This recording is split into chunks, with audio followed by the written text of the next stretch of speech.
Hi everyone. तो आज की इस वीडियो में हम बात करने वाले हैं कर्व फिटिंग का क्वेश्चन जो कि फोरकास्टिंग में ही आता है।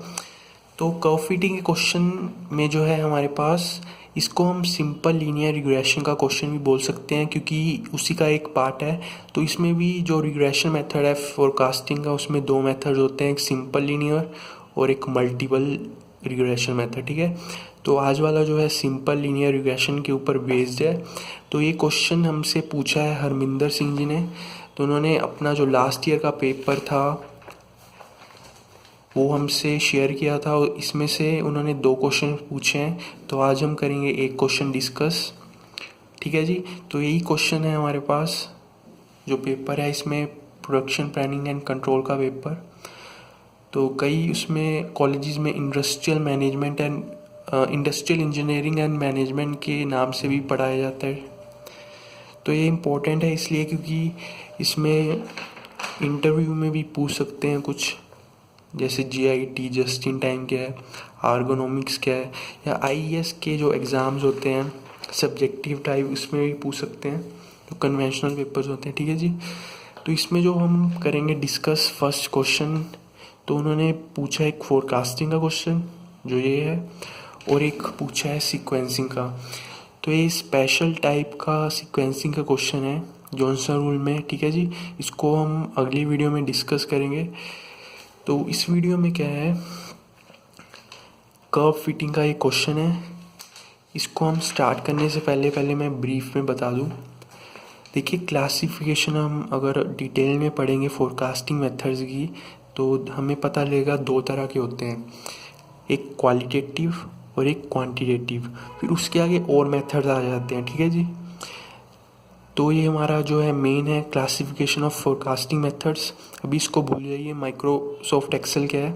तो ये हमारा जो है क्लियर। तो क्वांटिटेटिव में आगे टाइम सीरीज़ और कैजुअल। टाइम सीरीज़ में हमने पढ़े थे सिंपल मूविंग, वेटेड मूविंग वाले, सिंगल एक्सपोनेंशियल, डबल एक्सपोनेंशियल।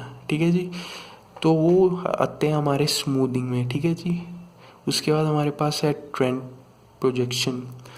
तो ये जो क्वेश्चन है ट्रेंड प्रोजेक्शन का ही क्वेश्चन है, तो इसको हम डिस्कस करते हैं अभी। ओके फ्रेंड्स, तो इसको हम ब्रीफ में डिस्कस कर लेते हैं। तो क्लासिफिकेशन ऑफ फोरकास्टिंग मेथड्स। तो फोरकास्टिंग अगर हमने एक लाइन में समझाना हो, फोरकास्टिंग का मतलब है प्लानिंग फॉर द फ्यूचर। ठीक है, तो दो तरह के क्लासिफिकेशन है, एक तो है क्वालिटेटिव फोरकास्टिंग मेथड्स, एक है क्वांटिटेटिव फोरकास्टिंग मेथड्स। तो क्वालिटेटिव कब यूज़ करेंगे? क्वालिटेटिव तब यूज़ करेंगे जब हमारे पास डाटा इस केस में क्या है, हमारे पास डिमांड और फोरकास्ट की वैल्यू अवेलेबल नहीं है। तो जैसे हमने कोई नया प्रोडक्ट लॉन्च करना है मार्केट में, तो उस केस में क्या है, उस प्रोडक्ट की डिमांड अभी नहीं पता है क्योंकि न्यूली लॉन्च हो रहा है। तो उस केस में हम क्या करेंगे, फोरकास्ट कैसे डिसाइड करेंगे? तो ये होगी on the basis of human judgement, experts opinion, and हम रिसर्च वगैरह उस प्रोडक्ट के रिलेटेड हम करेंगे। ओके, तो सबसे पहले जो मेथड है क्वालिटेटिव के अंडर वो है डेल्फी मेथड। तो वेरी वेरी इंपॉर्टेंट। तो it is use for long range forecast. Long range का क्या मतलब है, 5 ईयर्स से अगर हम ऊपर की फोरकास्ट प्लान कर रहे हैं तो डेल्फी मेथड हम यूज़ कर सकते हैं। ठीक है, तो इसका क्वेश्चन आया था एक गेट का, तो अभी हम डिस्कस कर लेते हैं। Which one of the following forecasting techniques not suited for making forecast planning schedules in the short range? तो अभी हमने क्या पढ़ा है, जो डेल्फी मेथड है वो यूज़ होता है लॉन्ग रेंज फोरकास्ट के लिए। ठीक है, तो आंसर क्या है, डी। क्लियर है, यहाँ पे पूछा है ना not suitable for short range, Delphi क्या है, लॉन्ग रेंज के लिए सुटेबल, तो आंसर हमारा डी। ओके, तो इस केस में क्या होगा, डेल्फी मेथड में जो हम एक्सपर्ट्स सेलेक्ट करेंगे उस फील्ड के रिलेटेड जिस फील्ड के लिए हम डेल्फी मेथड अप्लाई करना चाहते हैं। तो सपोज़ कोई प्रोडक्ट हमने मार्केट में लॉन्च करना है, तो जो उस प्रोडक्ट की बारे में नॉलेज होगी, जिन बंदों को, जो एक्सपर्ट्स होंगे उस फील्ड में, जिनके पास नॉलेज होगी, जिनके पास एक्सपीरियंस होगा, तो हम क्या करेंगे, उन बंदों को सिलेक्ट करेंगे और एक मीटिंग टाइप होगा, सभी आपस में मिलेंगे, बैठेंगे, ठीक है। तो उसमें क्या होगा, क्वेश्चनियर क्या होता है, सेट ऑफ प्रिंटेड क्वेश्चंस उनको दिए जाएंगे, ठीक है। तो राउंड 1 में उन क्वेश्चन पे जो नतीजा आएगा उनको रिकॉर्ड किया जाएगा, उनके रिस्पॉन्सेस को, और राउंड 2 के लिए क्वेश्चन जो है बनाए जाएंगे ऑन द बेस्ड ऑफ जो पहले राउंड में कंक्लूजन आया। इतना क्लियर है। वैसे ही राउंड 2 में होगा, उनसे डीपली और क्वेश्चंस पूछे जाएंगे उस प्रोडक्ट के रिलेटेड। तो एंड में जब तक कंक्लूजन नहीं आ जाती तब तक क्या है, हमारे पास चलता रहेगा। तो सबसे पहले जो है इसमें स्टेप, डेल्फी मेथड में सेलेक्ट योर कोऑर्डिनेटर। तो कोऑर्डिनेटर क्या हो, कोई भी प्रोजेक्ट हो सकता है बंदा, तो प्रोजेक्ट मैनेजर खुद भी हो सकता है जो उस प्रोजेक्ट को हैंडल कर रहा है। तो वो क्या होना चाहिए, न्यूट्रल। तो न्यूट्रल का क्या है मतलब है, उसका खुद का अपना डिसीजन उसमें इन्वॉल्व नहीं होना चाहिए, ठीक है। सेकंड क्या है, सिलेक्ट द एक्सपर्ट्स, ठीक है। एक्सपर्ट्स वो कंपनी में से भी हो सकते हैं, बाहर से भी आप बुला सकते हैं। तो उनको मेल भेजेंगे भी, हाँ इस टॉपिक पे, इस प्रोडक्ट पे हमने डिस्कशन करनी है, तो आप आइए। उसके बाद डिफाइन द प्रॉब्लम, ठीक है, डिफाइन कर दी हुई इस प्रोडक्ट के रिलेटेड हमने करनी है प्रॉब्लम डिस्कस। तो फर्स्ट राउंड होगा, फर्स्ट राउंड में क्वेश्चन पूछे जाएंगे, फिर फर्स्ट राउंड में जो कंक्लूजन आया, सेकेंड राउंड में उसके रिलेटेड क्वेश्चंस बनेंगे, ठीक है। तो एंड में जब तक, ये तब तक होगा जब तक हमारे पास कंसेंसस मतलब सहमति नहीं हो जाती। तो हमारे पास कंक्लूजन जब तक नहीं आ जाता तब तक ये होता रहेगा राउंड्स। तो सेकंड है हमारे पास मार्केट रिसर्च। तो ये मेथड जो है market research method, it is useful in short range and medium range forecast. Clear. तो जैसे आपने सर्वेज कभी कोई ऐप में जैसे आप इंस्टॉल करते हो तो वहाँ पे सर्वेज होते हैं, उसके कुछ पॉइंट्स मिल जाते हैं, आपको कुछ मनी क्रेडिट हो जाती है, ऐसा होता है ना। या फिर एक पैनल स्टेशन है, ऑनलाइन एक सर्वे साइट है, वहाँ पे जाके आप सर्वे अगर करते हो आपको पॉइंट्स मिलते हैं, उन पॉइंट्स के आगे फिर आपको अमेज़ोन के वाउचर्स या कोई और गिफ्ट। तो इस तरह से कंपनीज क्या है, सर्वेस करवाती हैं, ठीक है। कि तो उन सर्वेस के बेस पे क्या है, कंपनी फोरकास्ट डिसाइड करती है। क्लियर। तो जैसे सर्वे में क्वेश्चन पूछा हो सकता है, अभी आप क्या चाहते हैं, अभी अगले 6 महीने में इन कुछ प्रोडक्ट्स वहाँ पे मेंशन होंगे, भी अगले 6 महीने में आप कोई इनमें से प्रोडक्ट लेना चाहते हैं। तो इस तरह के क्वेश्चन होते हैं सर्वे में, ठीक है। तो उसके बाद है थर्ड, जो क्वालिटेटिव फोरकास्टिंग मेथड में आता है मेथड सेल्स फोर्स फोरकास्ट। तो सेल्स फोर्स का क्या मतलब है, देखिए एक सेल्स फोर्स टीम होती है किसी कंपनी में। तो टीम जो वहाँ पे सेल्स पर्सन है, 1 2 3 4 5 जितने भी हो, उन सभी को मिला के, उन सभी सेल्स पर्सन को मिला के सेल्स फोर्स एक टीम बनती है। क्लियर। तो टीम क्या है, कांटेक्ट में रहती है जो उनके कस्टमर्स हैं, कंज्यूमर्स हैं। क्लियर। तो उनके बेसिस पे वो क्या है, फोरकास्ट डिसाइड करते हैं। ओके। तो फोर्थ मेथड जो है क्वालिटेटिव के अंडर, वो है जजमेंटल टेक्निक्स। तो इसमें क्या है, जैसे सर्वेज में था, तो इसमें भी थोड़ा सा उसी के रिलेटेड है। मार्केट रिसर्च में हम सर्वे करते थे, इसमें क्या है, हम कस्टमर से ओपिनियंस मांगते हैं, ठीक है। तो आपको कभी मेल आई होगी, जैसे आपने कोई प्रोडक्ट परचेज किया, ठीक है, तो वो फीडबैक मांगते हैं कंपनी।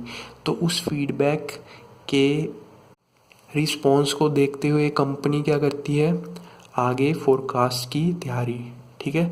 अगर अच्छा होगा फीडबैक तो कंपनी को पता है अभी कंज्यूमर को अच्छा लगा है, तो आगे वो किसी को रिकमेंड करेगा। Clear.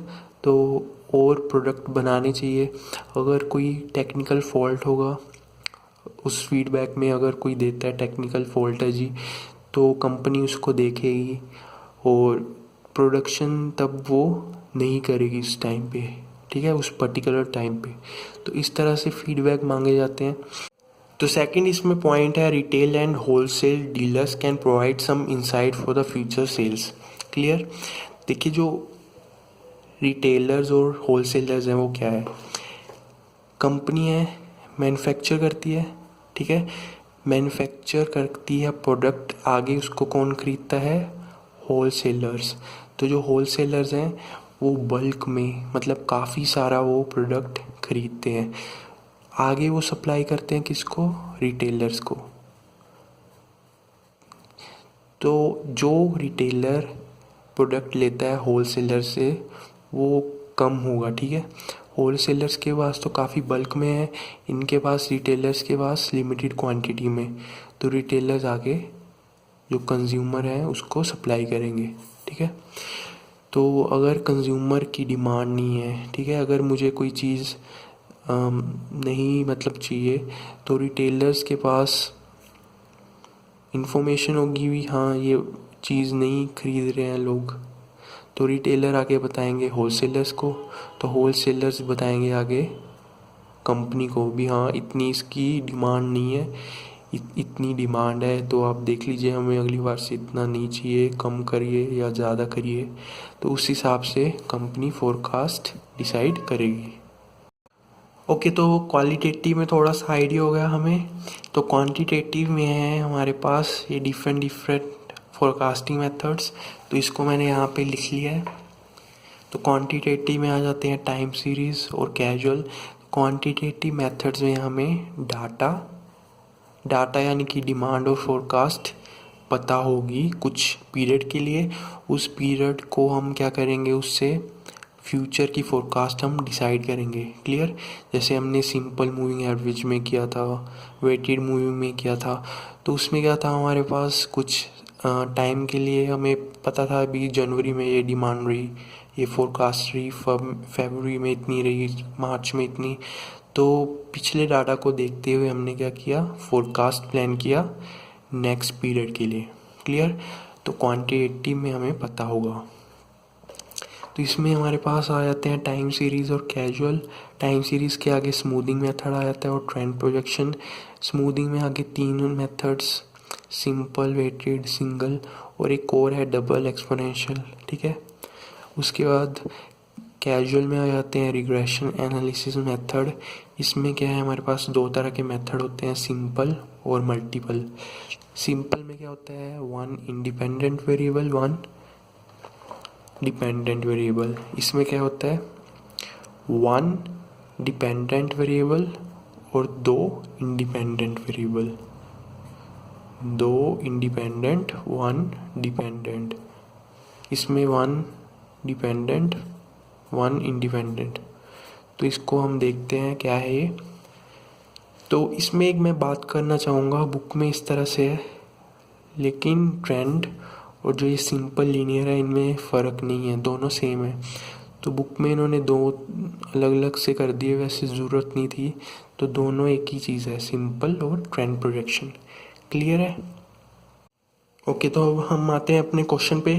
The following data on the exports of an item. Exports का क्या मतलब है, कंपनी ने बाहर भेजा, ठीक है, एक्सपोर्ट का मतलब बाहर भेजा, इंपोर्ट का मतलब अंदर आया। Clear.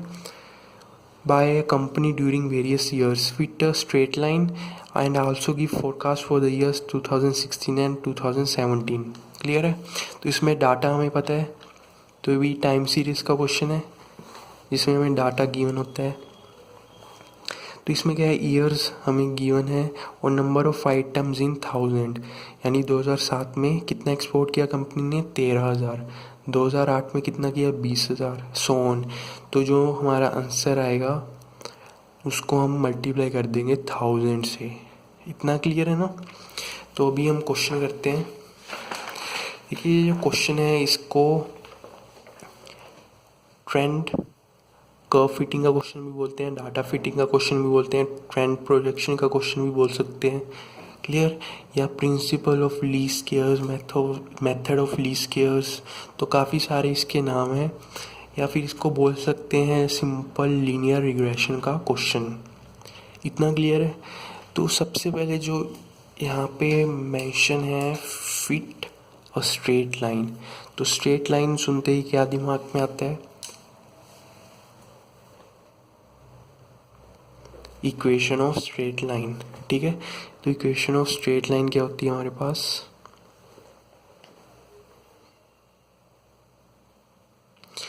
y equals to m x plus c, ठीक है।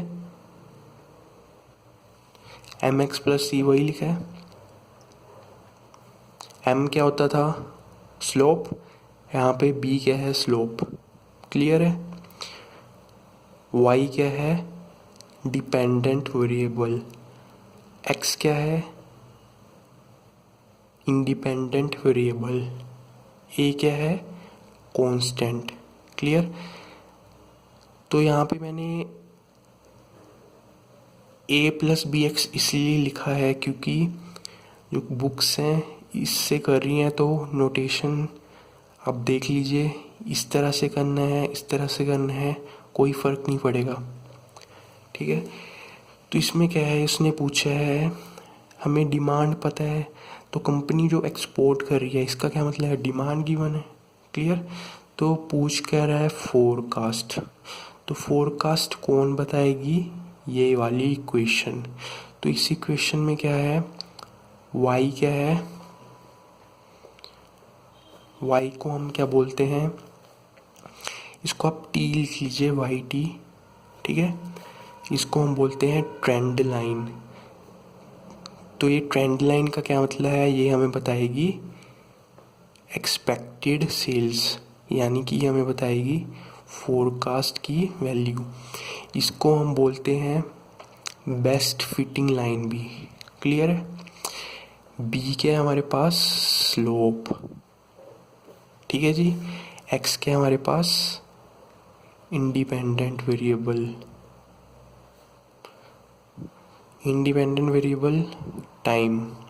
तो अभी हम देखते हैं क्या है। ए क्या है हमारे पास? कांस्टेंट। क्लियर है जी। तो इसमें क्या है? Fit a straight line. तो इसमें हमें ग्राफ शो करना पड़ेगा, इतनी बात क्लियर है। तो एक्सिस के अलोंग हम लेंगे टाइम, तभी हमने बोला ना एक्स इंडिपेंडेंट वेरिएबल टाइम। तो एक्स एक्सिस के अलोंग लेंगे टाइम, यानी जो हमें ईयर्स गिवन है, ठीक है। और वाई एक्सिस के अलोंग क्या लेंगे हम? वैल्यूज़। वैल्यूज़ का क्या मतलब है? डिमांड और फोरकास्ट। तो हमें एक ग्राफ प्लॉट करना होगा इस क्वेश्चन में, और उसने क्या बोला है? Fit a straight line. तो स्ट्रेट लाइन मैंने बताया फोरकास्ट वैल्यू बताएगी। क्लियर। तो इस जो ये इक्वेशन है हमारे पास, इसको फर्स्ट इक्वेशन बोल दीजिए। इस इक्वेशन में क्या है? ए और बी की वैल्यू हम फाइंड करेंगे, ठीक है। एक्स क्या है हमारे पास? इंडिपेंडेंट वेरिएबल यानी कि टाइम, ठीक है। तो टाइम को हम कन्वर्ट करेंगे एक्स की वैल्यूज़ में। क्लियर। और एक्स की वैल्यू हम पुट करके वाई टी की वैल्यू फाइंड कर लेंगे। वाई टी क्या हमें बताएगी? एक्सपेक्टेड सेल्स, यानी कि फोरकास्ट की वैल्यू। ओके फ्रेंड्स, तो हमें आइडिया हो गया कि ये कर्व फिटिंग का क्वेश्चन है। तो हमें बोला गया था फिट अ स्ट्रेट लाइन।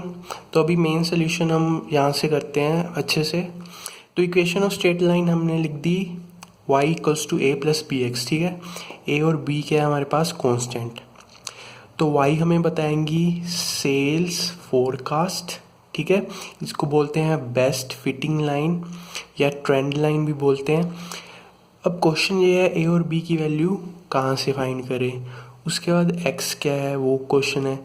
तो ए और बी की वैल्यू फाइंड करने के लिए from method of least squares, जो हम कर्व फिटिंग में पढ़ते थे मैथ्स में, तो ये एक दो नॉर्मल इक्वेशंस होती हैं ए और बी को फाइंड करने के लिए, ठीक है। From method of least squares these are the two normal equations. Summation y equals to n a plus b summation x। तो ये थर्ड इक्वेशन होगी हमारे पास, ठीक है। इसको फर्स्ट इक्वेशन मान ली। अगर आप y equals to m x plus c के साथ करना चाहते हैं, क्योंकि स्टार्टिंग से हम इसी को सुनते आ रहे हैं, तो उस केस में इक्वेशंस ये बन जाएंगी नॉर्मल इक्वेशंस। तो फ़र्क कोई नहीं है क्योंकि book a plus b x के साथ कर रही है, तो इसलिए हम यहाँ पे a प्लस बी एक्स के साथ ही कर रहे हैं, कन्फ्यूजन हमें ना रहे इसलिए। तो उसके बाद क्या हमारे पास, हम क्या करेंगे, फर्स्ट स्टेप ये चीज़ लिखकर ईयर, तो ईयर हमें गिवन है 2007 से 2015 तक, क्लियर है। तो आप यहाँ पे लिख लीजिए जल्दी से। तो ईयर हमें गिवन थे, क्लियर। उसके बाद क्या हमने करना है, एक्स की वैल्यू। एक्स क्या हमारे पास इंडिपेंडेंट वेरिएबल यानी कि टाइम। टाइम क्या हमारे पास ये ईयर्स हैं, तो ईयर को हमने कन्वर्ट करना है एक्स की वैल्यूज़ में। तो एक्स की वैल्यूज़ में कैसे करना है, सपोज़ 2007 को ओरिजिन पे हमने मान लिया x 0 है, क्लियर।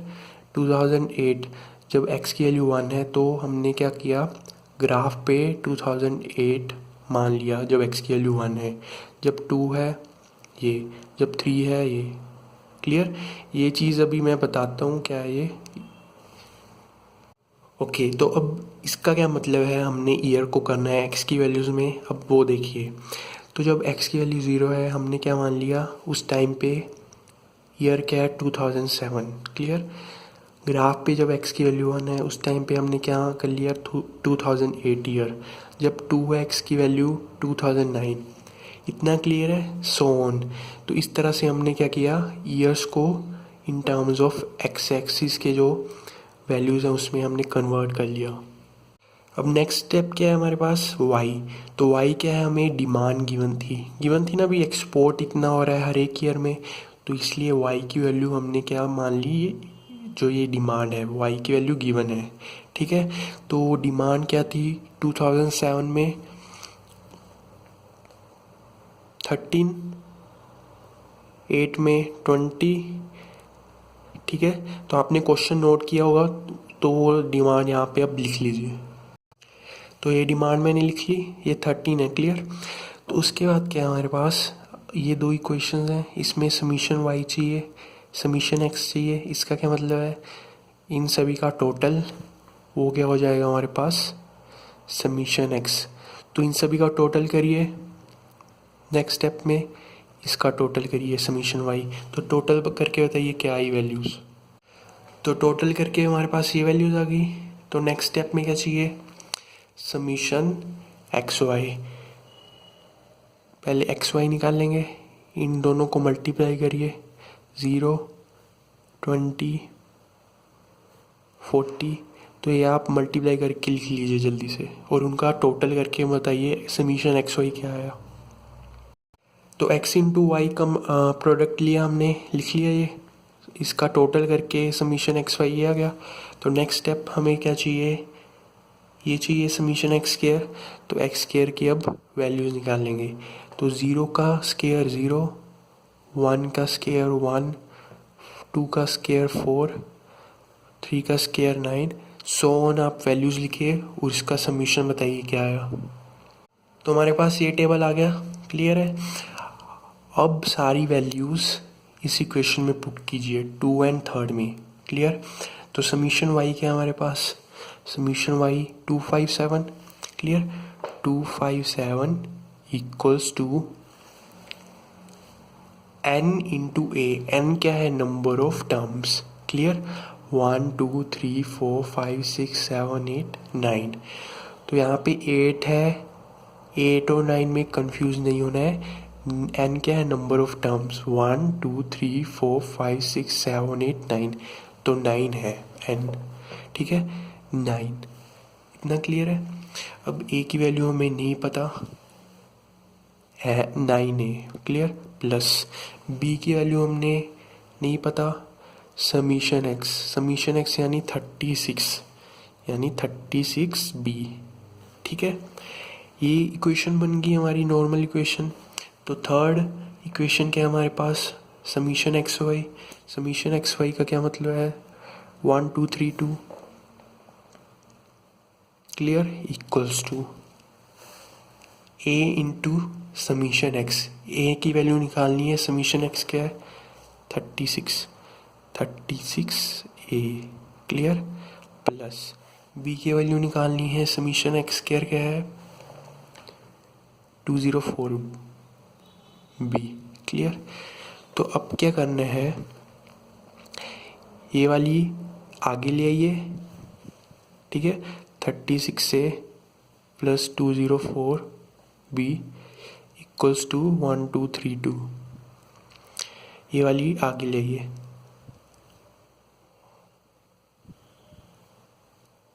ठीक है। अब हमारा एम क्या है, ए और बी की वैल्यूज फाइंड करनी है इन दो इक्वेशन से, क्लियर है, यही दो इक्वेशन आई है। तो क्या करते थे हम, हमारा एम था या तो ए के कोफिशिएंट सेम हो जाए या तो बी के, क्लियर। तो उसके लिए क्या करते थे, आपकी मर्जी है ए के करने हैं या बी के। अगर ए के करने हैं, इस वाली इक्वेशन से इस वाली इक्वेशन को किससे मल्टीप्लाई करेंगे, जो इस वाली इक्वेशन का ए है यानी कि 9 से, क्लियर। और इस वाली इक्वेशन का जो ए है वो मल्टीप्लाई कर देंगे दूसरे से, तभी हमारे पास ए के कोफिशिएंट सेम आएंगे ना, 36 इंटू 9, 36 इंटू 9, ये चीज़ क्लियर है। उसके बाद इसको आप मल्टीप्लाई करिए। अच्छा, वैसे ही आप बी का भी कर सकते थे, तो वो मैं नहीं बताऊंगा आपको, मुझे पता है आपको पता होगा वो चीज़, ठीक है। तो हमारे पास मल्टीप्लाई करके ये इक्वेशन आ गई। तो नेक्स्ट स्टेप क्या है, इन दो इक्वेशंस को माइनस कर दीजिए। जब this equation minus this equation होगी तो ये सेकंड वाले के सभी नेगेटिव में आ जाएंगे, ये चीज़ क्लियर है। तो ये पॉजिटिव में है, ये नेगेटिव में है, ये कट गया। 1836 minus 1296, 540 b equals to 11,088 minus 9,252, clear. तो यहाँ से b की वैल्यू क्या आ गई, 1836 डिवाइडेड बाय 540। तो b की वैल्यू हमारे पास क्या आ गई 3.4, b हमारे पास आ गया 3.4, ठीक है।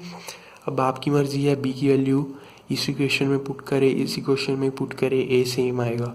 तो b की वैल्यू इस इक्वेशन में पुट करके a निकालिए।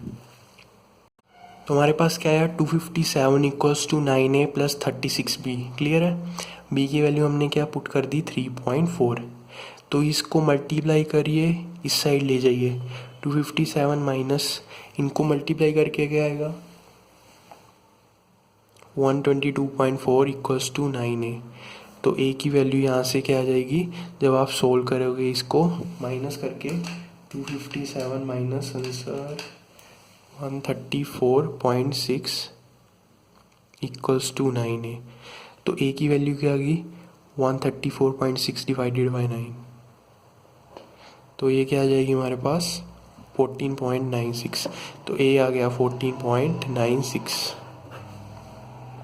ओके, तो अब हमारे पास क्या है, इक्वेशन ऑफ लाइन क्या है, Y T equals to a plus b x.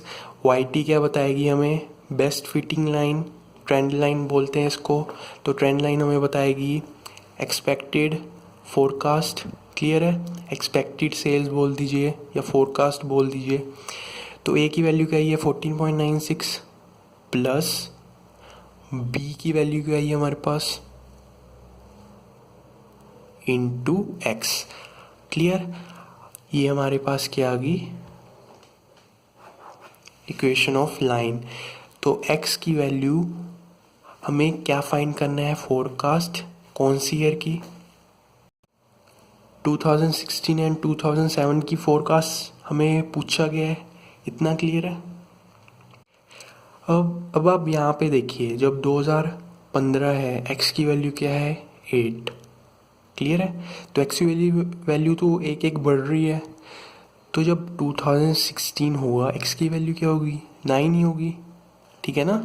2015 में x की वैल्यू क्या है 8, 16 में क्या होगी 9, 17 में क्या होगी 10। तो पहले फोरकास्ट निकालिए 2016 की, x की वैल्यू 9 पुट करके उस इक्वेशन में, उसके बाद क्या करिए, एक्स की वैल्यू 10 पुट कीजिए और फोरकास्ट निकालिए 2017 की। तो इस स्टेप में क्या किया, 2016 की फोरकास्ट निकालने के लिए ये हमारे पास इक्वेशन थी, एक्स की वैल्यू हमने पुट कर दी 9, ये आ गई फोरकास्ट। 2017 की फोरकास्ट निकालने के लिए एक्स की वैल्यू 10 पुट कर दीजिए, ये हमारी आ गई फोरकास्ट। तो इस तरह से हमने क्या किया, इक्वेशन ऑफ लाइन से ए और बी की वैल्यू निकाली, फिर एक्स की वैल्यू हमने पुट करके फोरकास्ट निकाल ली। अब हमारा रह गया है ग्राफ। अच्छा, यहाँ पे एक चीज़ नोटिस करने वाली है, यहाँ पे है नंबर ऑफ आइटम्स इन 1000। कहने का क्या मतलब है, जो हमारे पास फोरकास्ट आई है 2016 और 17 की, इसको आपको 1000 के साथ मल्टीप्लाई करना है और जो आंसर आएगा वो नंबर ऑफ आइटम्स हमारे आएंगे, ठीक है। तो इसको आपको भूलना नहीं है, क्लियर। अच्छा, ग्राफ बनाने से पहले एक चीज़, आप x की वैल्यू 1 से भी स्टार्ट कर सकते थे, 1 2 3 4 5 6 7 8 9, ठीक है। तो उस केस में क्या हो जाता, ओरिजिन से स्टार्ट ना होने की बजाय जब x 1 होता तब क्या हम करते, 2007 हम वहाँ पे लेते। ये चीज़ क्लियर है ना। तो देखिए, हम छोटा क्यों कर रहे हैं, जैसे जैसे हम x की वैल्यू बढ़ाएंगे तो क्या होगा, एक तो एक्स स्क्वायर बढ़ता जाएगा, जब एक्स और वाई की मल्टीपल प्रोडक्ट करेंगे वो बढ़ता जाएगा, जैसे जैसे बढ़ते जाएंगी कैलकुलेशन और बड़ी होती जाएंगी, इसलिए हमने छोटी वैल्यूज़ ही रखी हैं, इसमें कोई डाउट नहीं है। तो वैसे ही आप x2 से भी कर सकते थे, तो इंटरवल आप इक्वल ही लेंगे, ठीक है, 2 4 6 अगर 2 से स्टार्ट करना था। ये चीज़ क्लियर है अभी। अच्छा, अभी हमें करना है ग्राफ प्लॉट। तो जब हम x की वैल्यू 0 है, ओरिजिन से 2007 स्टार्ट कर लिया, यहाँ पे x की वैल्यू 1 है 2008, x की वैल्यू 2 है 2009, सो ऑन। तो x एक्सिस के लॉन्ग हमने करना है ईयर्स और y एक्सिस के लॉन्ग हमने करनी है डिमांड, और जो आपकी ट्रेंड लाइन आई है, ट्रेंड लाइन यानी कि जो आपकी फोरकास्ट वैल्यूज़, ठीक है। तो 2017 में क्या हुई थी, एक्सपोर्ट 13, ठीक है। 2008 में कितना आया था, 20, 2009 में भी 20 हुआ। तो इस तरह से आप डॉट्स लगाते जाएं और आप उन डॉट्स को एंड में क्या करें, ज्वाइन, क्लियर है। ओके, तो अभी मैंने क्या किया है, कोरोस्पोंडिंग ईयर के रिलेटेड जो हमें डिमांड गिवन थी वो क्या किया है, ग्राफ पे हमने प्लॉट कर लिया है, ठीक है। अभी हमने क्या करना है, ट्रेंड लाइन को शो। तो ट्रेंड लाइन 2017 से लेके जो आगे साल हमें गिवन है उसकी हमने शो करनी है, इतना क्लियर है। ट्रेंड लाइन का क्या मतलब है, जो हमने फोरकास्ट बताए जो लाइन हमें, ठीक है। तो भी हमने 2016 और 2017 की फोरकास्ट निकाली है, क्योंकि हमने ये 2 ईयर्स की फोरकास्ट पूछी थी, ठीक है। तो हमने ये निकाल ली। अब ग्राफ पे अगर शो करना है तो हर एक साल की हमें पहले निकालनी पड़ेगी फोरकास्ट। वो कैसे, इस इक्वेशन से, ठीक है। तो इस इक्वेशन में जब x की वैल्यू आप पुट करोगे 0, तो वो क्या होगी, 2007 की फोरकास्ट। जब x की वैल्यू 1 पुट करोगे 2008 की फोरकास्ट, ठीक है। 2 पुट करोगे 2009 की फोरकास्ट। ये चीज़ क्लियर है। तो यहाँ पे अभी YT यानी जो हमें फोरकास्ट की वैल्यू बताती है, यहाँ पे आप एक टेबल यहीं पे आप बना सकते हैं, तो यहाँ पे बना दीजिए और इसको ग्राफ पे प्लॉट करके जो स्ट्रेट लाइन आएगी, स्ट्रेट लाइन बनेगी, तो वो शो कीजिए। तो अभी हमने क्या किया, YT की वैल्यूज़ निकाल ली, जो हमारे पास इक्वेशन आई थी स्ट्रेट लाइन में, उसमें x की 0 पुट करके ये आ गई, x की 1 पुट करके ये वैल्यू आ गई, 2 की वैल्यू पुट करके ये आ गई, ठीक है, सो ऑन। तो जब हमने ग्राफ में पुट किया, ठीक है, तो ये जो आप ब्लैक कलर में स्ट्रेट लाइन देख रहे हैं, ये हमारे पास क्या है, ट्रेंड लाइन, ठीक है। तो हर एक ईयर की जो भी हमारी फोरकास्ट है, ये जो स्ट्रेट लाइन है वो हमें बता रही है, इतना क्लियर है। अभी जो ब्लू में है वो डिमांड है, ठीक। ठीक है। जो ब्लैक में है स्ट्रेट लाइन, वो क्या है हमारी फोरकास्ट हर एक ईयर की। तो ग्राफ आप बना सकते हैं। अच्छा, यहाँ पे मैंने माइक्रोसॉफ्ट एक्सेल लिखा था, इसका क्या मतलब है, या अगर आपको ग्राफ आते हैं तो ग्राफ माइक्रोसॉफ्ट एक्सेल पे आप बना सकते हैं। तो माइक्रोसॉफ्ट एक्सेल पे आपने क्या करना है, आपको सिर्फ ईयर्स और डिमांड जो आपको गिवन है, जो हुई ना डिमांड हर एक साल में, हमारे पास जो डाटा गिवन है, डिमांड गिवन है, उसमें आपको प्लॉट करना है। तो वहाँ पे एक ऑप्शन होता है ट्रेंड लाइन का। तो जब आप उसको लीनियर सेलेक्ट करोगे, ऑटोमेटिकली आपकी एक स्ट्रेट लाइन बन जाएगी जो कि ट्रेंड लाइन है। इसका सिग्निफिकेंस क्या है, ये आपको फोरकास्ट बताएगी, ठीक है। ये ऑटोमेटिकली जनरेट हो जाती है और इसकी इक्वेशन भी वहाँ पे लिख के आ जाती है। इतना क्लियर है। तो जो आज हमने मेथड की है ट्रेंड प्रोजेक्शन का, तो ये भी एक्यूरेट मेथड है, क्योंकि हमारे पास जो रीडिंग्स है पास डाटा की, वो क्या है काफ़ी, उसकी जो रीडिंग्स है हमारे पास रिकॉर्ड है। तो उससे क्या है हमारे पास जो जनरेट होती है ट्रेंड लाइन, जो हमें फोरकास्ट बताती है, और जो एक्चुअल डिमांड है उनमें इतना एरर नहीं आता है। तो ये भी एक्यूरेट मेथड है काफ़ी। तो इस वीडियो में इतना ही। जय हिंद, वंदे मातरम।